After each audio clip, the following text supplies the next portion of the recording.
Happy Sunday everyone, hope you're at home safe and feeling warm. I said last night when I was styling the TV cabinet that we'd had lots of requests for styling in the kitchen. So today, here I am, and I'm going to show you a few little tips and tricks for how to style in your kitchen. I'm going to look at beside the cooktop, I'm going to look at styling the end of a bench top, and another area that I love to add a few little knickknacks is beside the sink. So let's get started. As you can see behind me, and hello, can you see that the oven's on? Believe it or not, we are baking a cake. And I can tell you, I've got Annabelle, my 8-year-old, to thank for that. I'm certainly not a baker. Anyway, back to what I know how to do, which is styling. So first of all, we're going to style this little space here. I love to style beside a cooktop because it's often the focal point in your kitchen where you're looking when you're out in your open living room looking back into the kitchen. It's an area that your eye is drawn to. So let me show you what I do.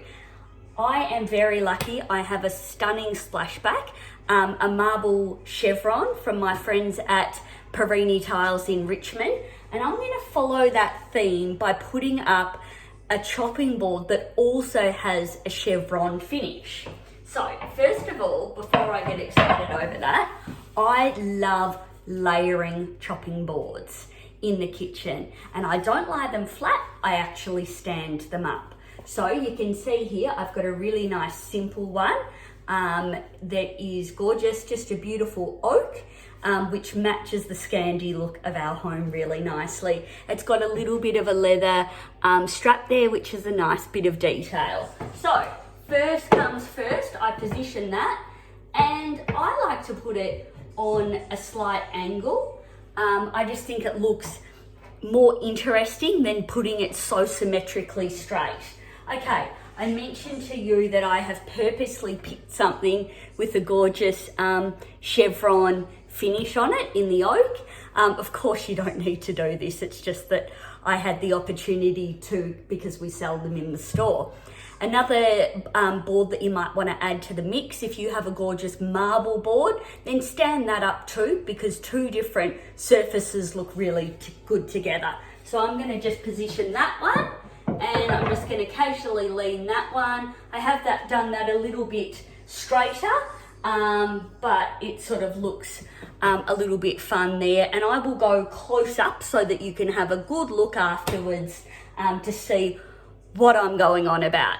Okay, beside that, I am going to add some cookbooks. And I have purposely, if you can have a look at this one, the Chicken Soup. This is a gorgeous new book that we just got into the store. I've purposely picked this one because of the pale blue spoon on the front. As you can see behind me, my kitchen cupboards are a gorgeous grey.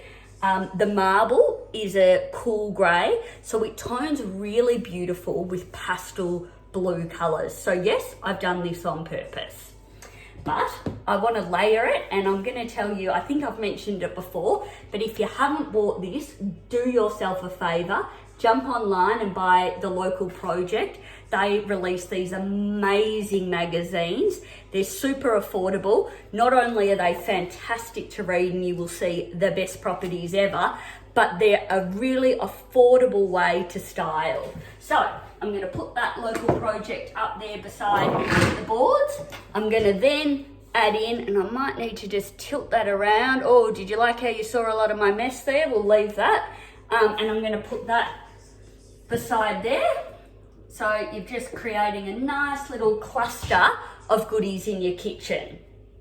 Okay, I am a huge lover, and you probably know this by now, with the Smeg retro appliances in your kitchen. I think that they just add a styling element within themselves. I'm not a huge fan of those contemporary, modern, silver appliances. They're just not for me.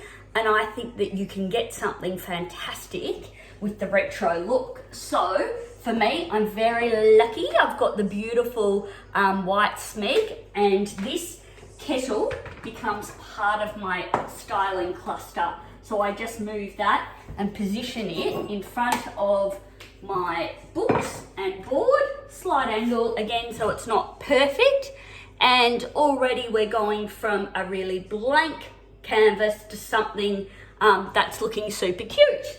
Okay, now, of course, I would never go without styling with my favourite menu grinders. We've sold these at Norsu since the day Christy and I opened the store, maybe even our online shop, and I can tell you they fly out the door and are still continuing to do so 5 years later. Of course, I'm going to go the blush. We've got ash and carbon, we've got blue, we've got some really cool new ones with brass, but these are my go-to for our house. So I'm just going to position those just on an angle in front of the board. Now, not only do they look good, but they're super practical. And even though I don't bake, I do cook a lot. So they're fantastic for just reaching over and assisting with seasoning when you're cooking. Okay, now I'm going to purposely tone my colours together. We had the blue on the front of the book. We've got the blush when it comes to the menu grinders. Some little marmoset found vessels, super simple, but it just pulls the look together. So I'm just going to position that there, like that. Now I find these really helpful again when cooking, when you've got your spoons, just to put them in there and you can throw them in the dishwasher afterwards. So right there, we've got the first styling part to our kitchen. So went from super boring to super, gosh, I always struggle with these, super cute. Now, I would hide that PowerPoint, that's really annoying me, but I must admit I put that in position for the video. But if you can see there, I hope that you love this cute little cluster, and that's the first styling thing that we're doing today. Let's head to the bench top now. Thanks, guys.